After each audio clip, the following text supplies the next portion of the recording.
আপনারা শিক্ষক, আপনাদের ডেডিকেশন, আপনারা নাগরিক তৈরি করবেন, সুনাগরিক তৈরি করবেন। তার জন্য আমাদের এই প্রত্যেকের, গরিব মানুষ থেকে শুরু করে প্রত্যেকের রেভিনিউর টাকা দিয়ে আপনাদেরকে বেতন দেওয়া হয়। আপনাদের বেতন কিন্তু আমরা বিদেশ থেকে সাহায্য নিতে আনতে পারি না।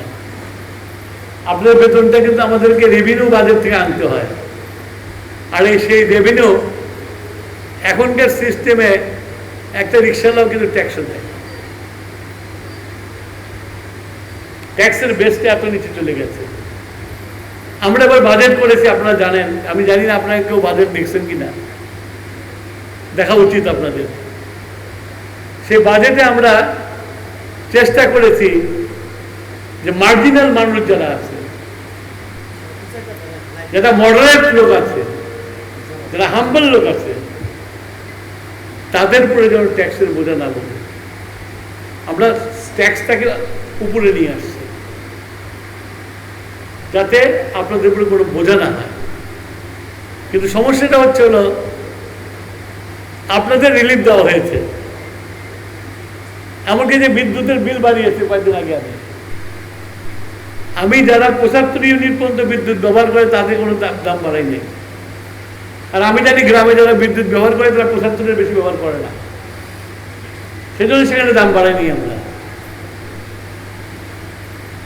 আমরা যাতে এই মার্জিনাল মানুষগুলো যেন কষ্ট না পায় সেই দিকে আমরা চেষ্টা করি। এবং আমাদের প্রধানমন্ত্রী খুবই সচেষ্ট। আমাদের প্রধানমন্ত্রী একটা কল্যাণমূলক রাষ্ট্র তৈরি করতে চায়। সেই কল্যাণমূলক রাষ্ট্র তৈরি করতে যেয়ে আজকে উনি ফ্যামিলি কার্ড দিয়েছেন। একটা বাড়ির কর্তৃক যদি মাসে 2000 টাকা পায়, তাহলে এই স্বামীর গঞ্জনা থেকে অ্যাটলিস্ট এই 2000 টাকা তাকে একটা সাপোর্ট দেবে। যেমন আমি সোলারের জন্য প্রধানমন্ত্রী চাইছে সোলার করতে হবে। আমরা টার্গেট ঠিক করছি 10,000 মেগাওয়াট সোলার করবো আমরা। আর এই সোলার যদি আমরা করতে পারি, সোলারের যে জ্বালানি সেটার কোনো মূল্য নাই, সূর্য, তাহলে আমার দেশের যে জ্বালানি ইম্পোর্ট করি, বিলিয়ন বিলিয়ন ডলার জ্বালানি ইম্পোর্ট করি, সেটা কমে যাবে। আর সেই টাকাটা আমরা আপনাদের পিছনে খরচ করতে পারছি।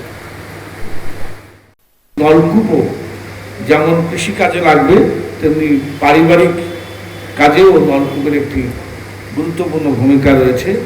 একই সাথে কর্মসংস্থানের কথা যেটা বলা হয়েছে, অনুরোধ করছি মোসাম্মদ সুমি খাতুনকে, মহারানীকে আমাদের সুস্থ মানুষের মাঝে বিনামূল্যে সেলাই মেশিন বিতরণ গ্রহণ করবেন মোসাম্মদ নার্গিস পারভিন।